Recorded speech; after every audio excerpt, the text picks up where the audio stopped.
बदली हुई सास। सुमन आज सुबह से ही बड़ी तेजी से अपना काम निपटा रही थी। उसके पीछे की वजह भी काफ़ी खास थी। उसको पूरे 3 साल बाद अपने मायके जाने का मौका जो मिला था। काम करते वक्त वह काफ़ी रिलैक्स थी, क्योंकि सासू माँ ने उससे कहा था कि कुछ दिनों तक रेखा, जो कि उसकी ननद थी, नहीं आने वाली है। उसकी यह एक ननद 100 के बराबर थी। सुमन शादी करके जब घर आई थी तब रेखा को अपनी बहन की तरह प्यार करती थी, क्योंकि उसे खुद की कोई बहन नहीं थी। लेकिन कुछ हफ्तों में ही उसे यह पता चल गया था कि उसकी ननद किसी जेलर से कम नहीं है। हालांकि रेखा का ब्याह हो चुका था, लेकिन उसे अपने ससुराल वालों की किसी भी प्रकार की कोई चिंता नहीं थी। उसे जब जी करता था वह अपने मायके चली आती और मायके वालों पर अपना हुक्म चलाती, खासकर अपनी भाभी पर। वही डिसाइड करती थी कि वहाँ क्या खाना पकेगा, कोई घूमने जाएगा कि नहीं जाएगा, जाएगा तो कहाँ जाएगा। रेखा ही थी जो हर बार सुमन को किसी न किसी बहाने से अपने मायके जाने से रोक लेती थी। लेकिन आज का दिन कुछ अलग था, क्योंकि माँ के कहने पर रेखा के पति ने उसके मायके जाने का इंतज़ाम कर दिया था। ट्रेन की भी टिकट बुक हो चुकी थी।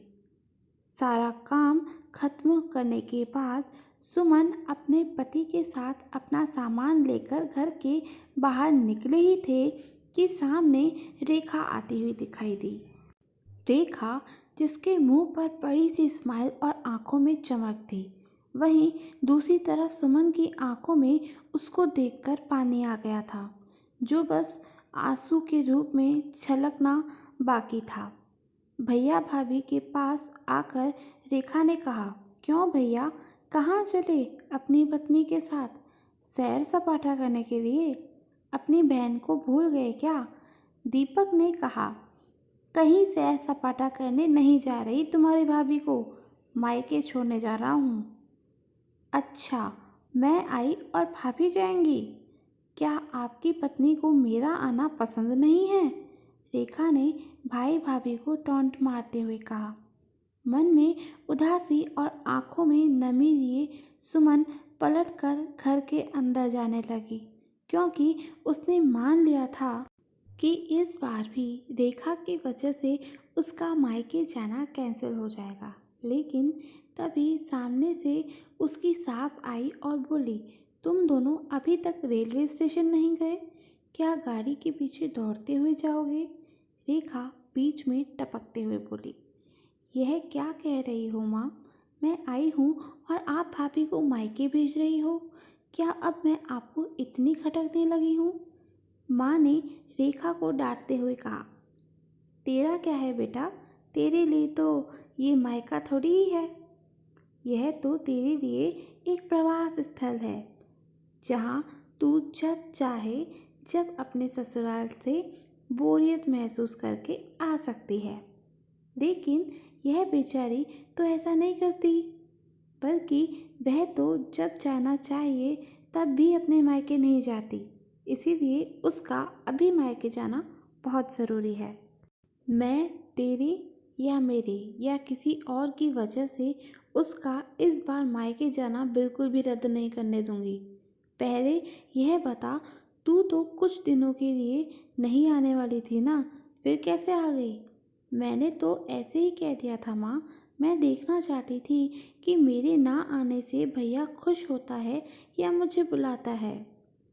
रेखा ने कहा, हाँ हाँ, क्यों नहीं, कोई बुलाए या ना बुलाए, पर्यटन स्थल पर तो हर कोई आ जा सकता है।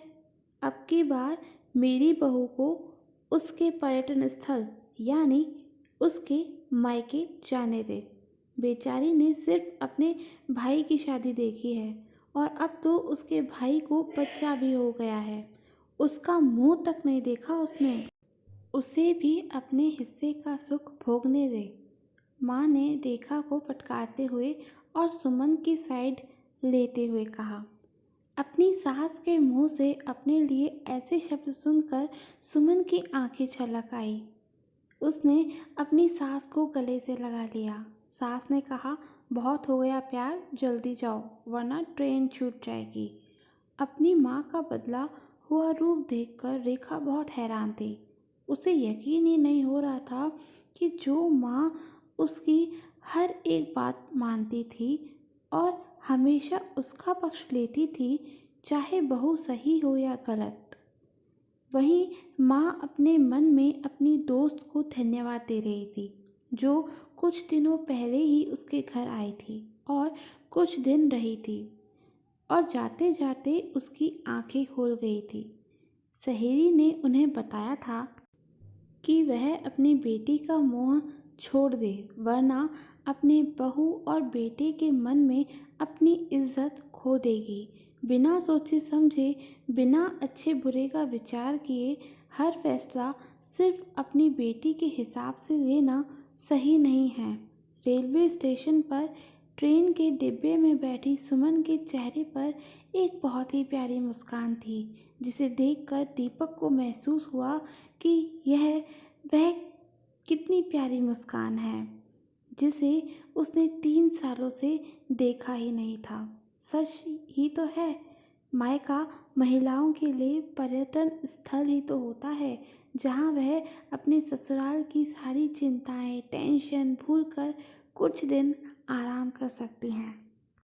दोस्तों, अगर आपको आज की कहानी पसंद आई हो तो चैनल को सब्सक्राइब ज़रूर कीजिएगा। Thank you for watching.